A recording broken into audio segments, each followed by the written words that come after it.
What is going on Yeah. with Seattle, though, Ian? I mean, Richard Sherman was on Joe Thomas's podcast with Andrew Hawkins, and I think, Brockman, you're going to have that later on in the news update.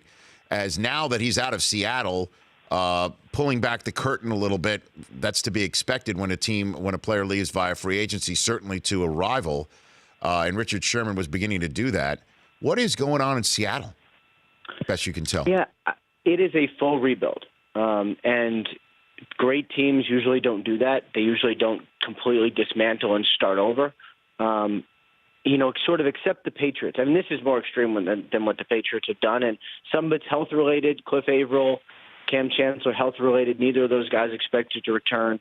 But, releasing Richard Sherman and, letting Paul Richardson go. I mean, these are significant moves for a team that has a whole new coaching staff, too. I mean, this is an absolute restart for Seattle. The only thing that's the same is Pete Carroll, John Schneider, and Russell Wilson, and a couple other things. But those are the important things.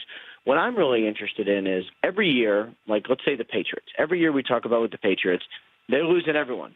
Everyone's fleeing the Patriots. They never re-sign anyone. They're going to go downhill. Well, and then, of course, always they're fine. So maybe it's the same in Seattle. Like, are they able to do what the Patriots do, which is completely dismantle and let everyone expensive go and retool with cheaper, younger guys by drafting well? I actually don't know the answer to that, but I think they're going to be okay.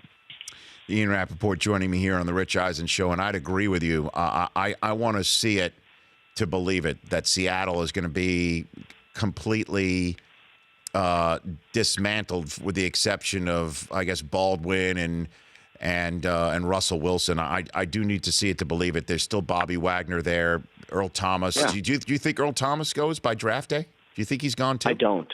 I really don't. And, at the risk of being old takes exposed or whatever, it is, in my head, it's almost impossible to do. First of all, they want him there.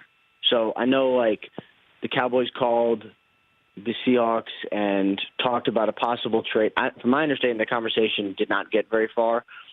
Look, you can trade for anyone. So the fact that they have the conversation, Seattle always has the conversation, right?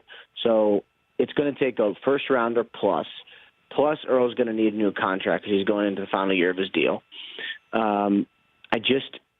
Really good players who make a lot of money and are good and are not old almost never get traded. And he's 28. I don't see it. I think it's going to be too expensive, and I think Seattle wants to keep him. The Rich Eisen Show, weekdays at noon Eastern on Audience.